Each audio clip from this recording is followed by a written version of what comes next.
Hello everyone. So after a small gap, I am here back with my podcast series PJ Speaks. So nowadays, I frequently see people, sharing their thoughts on various social media platforms like WhatsApp and Instagram or Facebook for that matter. So one common thing that I see is people keep sharing that do not have expectations and then your life will be happy.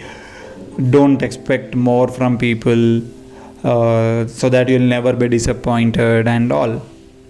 Well, to some extent it may be right, but I think we need to dig deeper into this. We need to bring some realistic understanding about expectations. So, in this episode, I will be discussing two things with you, and that are like we will see what really the expectation is, how is it formed, and then I'll throw some light on how to set some realistic and healthy expectations. All right, so let's begin. So, before discussing about how expectations are formed, we need to understand what is expectation, right? So, expectations are nothing but to have a preconceived idea or image as to how something should be, or to assume how someone should behave or be with us, right? So that's an expectations. It means we are having a pre-assumed notion. See, our human society lives and breathes on expectations. We set expectations for ourselves about how we look, how we feel and behave. We all have expectations as to what our future careers will be and what a perfect relationship looks like. There is an expectation on children to act in certain ways, expectations from the employers to treat staff in a particular manner, and expectations, of course, in every relationship to cater to people needs and many more. So we have expectations about how our day should be like and so on. So this is so ingrained in our way of being that we often don't realize that we spend all of our time subconsciously measuring how well each of these expectations are met, and then we react accordingly. Right? So these have become an unconscious as like a thing. It has become a phenomenon which runs on autopilot mode, right? We be rarely aware or conscious about this intangible aspect. So here we must recognize and we must be aware of the problem that, or we must be aware of the realistic thing that no one in our surroundings can be who we want them to be. Every person is unique in themselves, and every person know themselves as to what they are. You are unique, the other person is unique. And just as you love to be yourself, the other person also loves to be themselves. They want to be confident and comfortable being who they are. Right? So most of the times what happens is like we try to change the other person. See, if they want to change, they will change on their own terms, but not as per our terms. So I would like to ask you, if I ask you to change and be in this way, would you do that? Because I am pouring my terms on you, but that's not how things work. Right? So let me give you another example. See, we basically go to movies and all, right? And nowadays we have many platforms to check the reviews as to how the movie is. And if we see that 97% of the people have given that 4 or 5 star, or maybe it is really been considered as a great movie, right?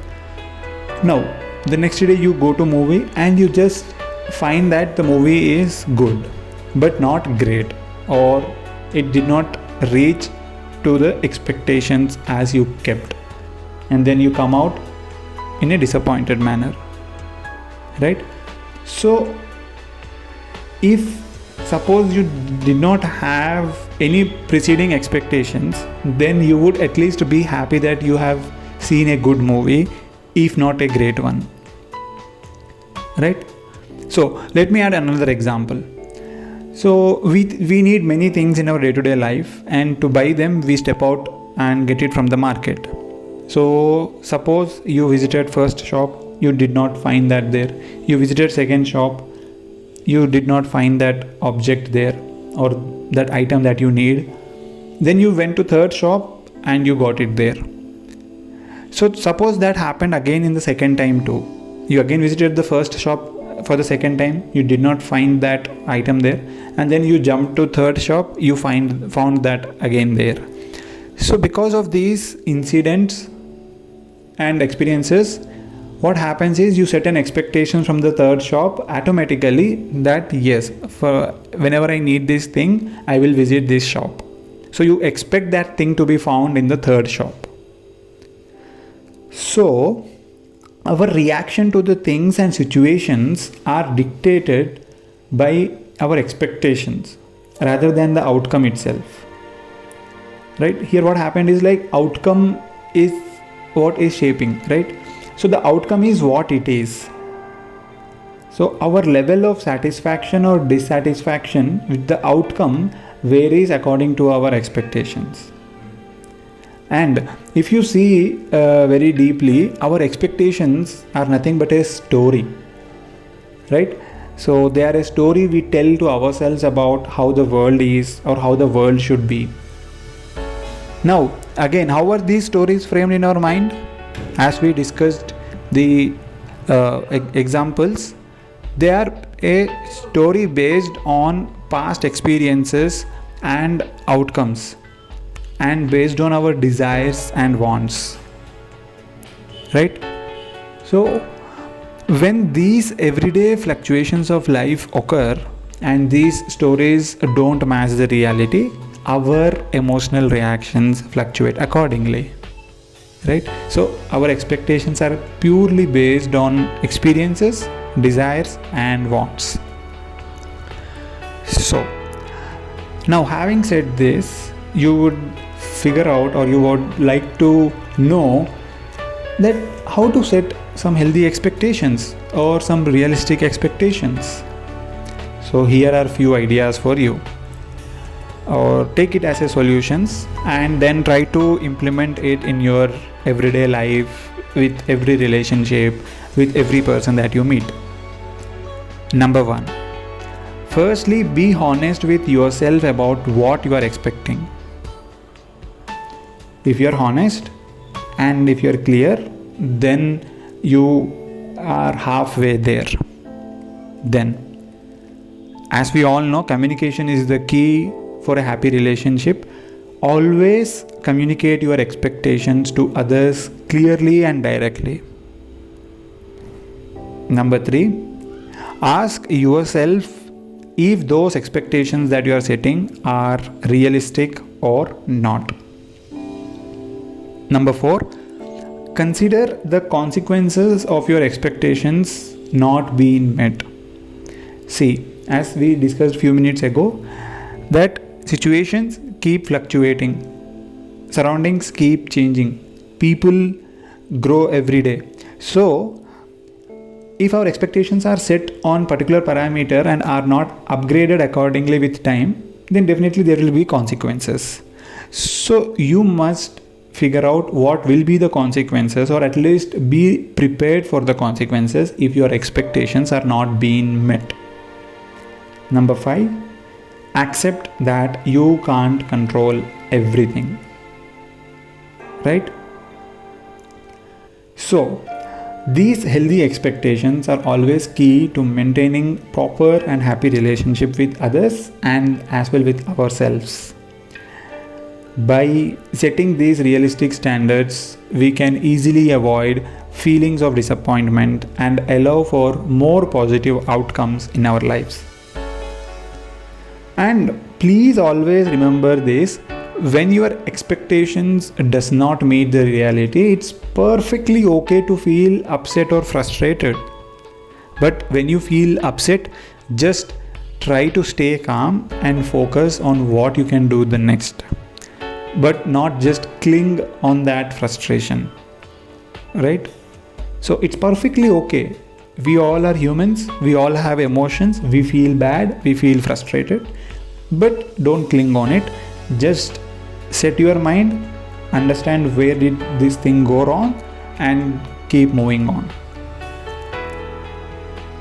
So as we being a humans, we always meet n number of people, we face n number of situations, we have different set of people around us with different kind of relationships with them. So these relationships are always a two-way street. It's not a one-way thing, and it's just as important to have the understanding of others' needs as it is to have our own met, right? So you need to understand first your needs properly, and you should also understand others' needs as well, and convey your expectations to them very clearly, right? So to end up my episode here, I would like to tell that life is unpredictable. So when we set expectations, they become detrimental because they may leave us disappointed and unfulfilled if those expectations are not met. So understanding yourself will give you insight into why you behave in certain ways, and understanding those around you will help you to empathize with their behavior, their approach, and their actions. So this minute understanding is very, very important, and this can only come when you reflect upon yourself and when you try to understand others' needs and expectations as well. So I would like to only tell that have expectations, but be open enough to not them to be met. Have expectations, but make it realistic based on the person's abilities and strengths, but not based on the surroundings that you are influenced by, right? So if you align your expectation with reality, you will never be disappointed, right? So please, my dear friends, have expectations. Let's normalize having expectations, but let's discuss this and start a communication among our friends as to how this to be delivered, right? I have given you few tips as well. Try to implement them, right? So at the end, I would like to wrap up with one line: I am not in this world to live up to your expectations, and you are not in this world to live up to mine, right? So here's all about the expectations and how to normalize them. So if you liked this discussion, please do comment and also try to share this with your friends so that these intangible aspects of relationships are tapped into and are brought into our regular discussions, right? Thank you so much. See you in the next episode. Bye bye.